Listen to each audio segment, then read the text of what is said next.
Shadow wisdom can simply be described as any knowledge that Shadow possesses, and when that knowledge is shared with the members of Shadow Garden, they see it as a blessing from their leader and something that must be revered as the highest knowledge in existence. Shadow wisdom is not lost on those who are not members of Shadow Garden though, but they would not really describe it as wisdom since they know very little about the enigmatic figure that is Shadow. But they still would take the information to heart and consider it something of deep importance. They just don't revere it quite like the members of Shadow Garden. However, unfortunately for both members of Shadow Garden and the general populace, they are listening to Sid Kageno, a delusional powerhouse that takes little consideration in what he says unless it's mysterious or badass. And most of the time he says things like that, they aren't meant by him to have much meaning behind them. So, while Shadow Garden reveres what is known as Shadow Wisdom, Sid isn't actually considering what he says to be as important as they do, and stays blissfully unaware of the effect that he has on the world. You see, tons of inventions and way-of-life concepts have been the product of Sid's reincarnation into this new world. Trains, for example, would not exist without Sid sharing that knowledge with Alpha, Gamma, and Eta. Chocolate is another thing that would not exist, nor would the fashion of the world. Pretty much any signs of what we, the viewers, would label as modern living is likely the product of Sid sharing knowledge of his old world with the Seven Shadows, and then them going out and spreading that knowledge in an attempt at sharing Shadow Wisdom with the world. See, the Seven Shadows believe that Sid shared all of this information with them because he wanted them to go out and use this knowledge for the betterment of their organization. But in reality, he just thought sharing his limited knowledge with them would help pass time and keep up his persona of being an all-knowing being. He also oftentimes mistakes their genuine curiosity and seriousness towards the cult as their acting and being nice to him, letting him live out his fantasy, and he still continues believing this to this day. However, in reality, each of them takes Shadow Wisdom very seriously, and each of them have their own interpretations of what it means to them, Shadow Garden, and the whole world. For Zeta, Shadow Wisdom is something that is used to demolish the cult, and can be used to help her enact revenge on them for taking her family away. She also mistakes a lot of Sid's acting as Shadow, allowing her to enact her plans and undermine Alpha's.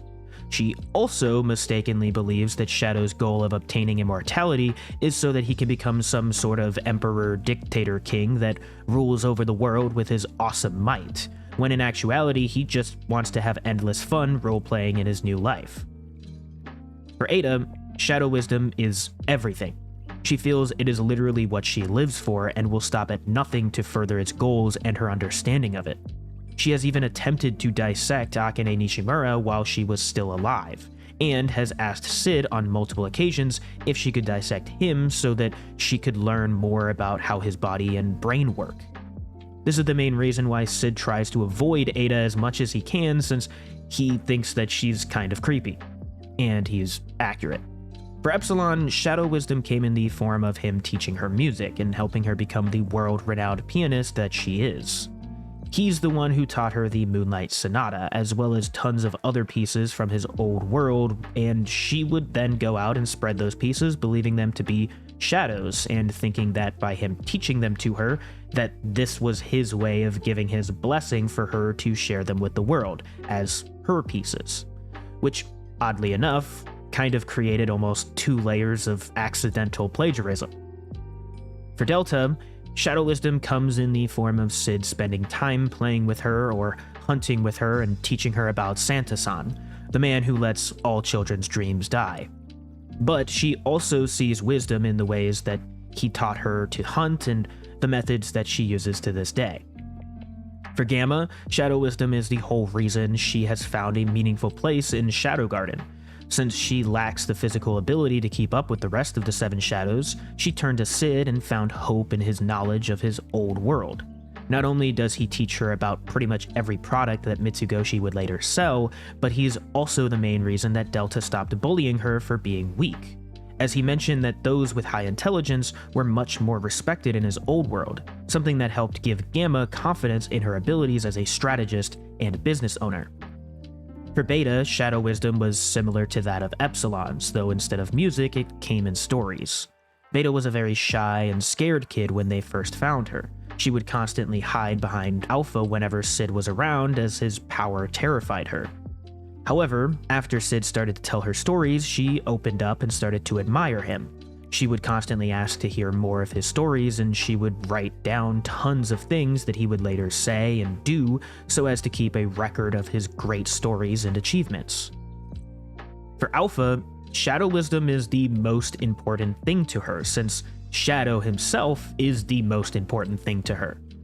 That statement is also true about the other members of the Seven Shadows. However, with Alpha, it's a bit different, since she has an even more personal relationship with him, having spent months alone with him, training and learning everything she could about the world and things he could tell her about his old world. It was actually Alpha of whom Sid first told about the steam engine, and then she would later share that information with Gamma and Eta. Alpha was the first to receive training from Sid, and it was during the time that he himself was still training, so they would oftentimes train together. She would see firsthand how Sid developed a lot of his techniques and would be in awe of his abilities. To Alpha, Shadow has never been wrong.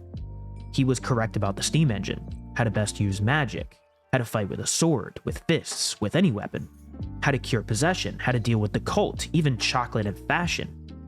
To her, he's been correct about it all, because she and the rest of Shadow Garden are unaware that he simply tells them as much as he can about topics that he actually knows very little about.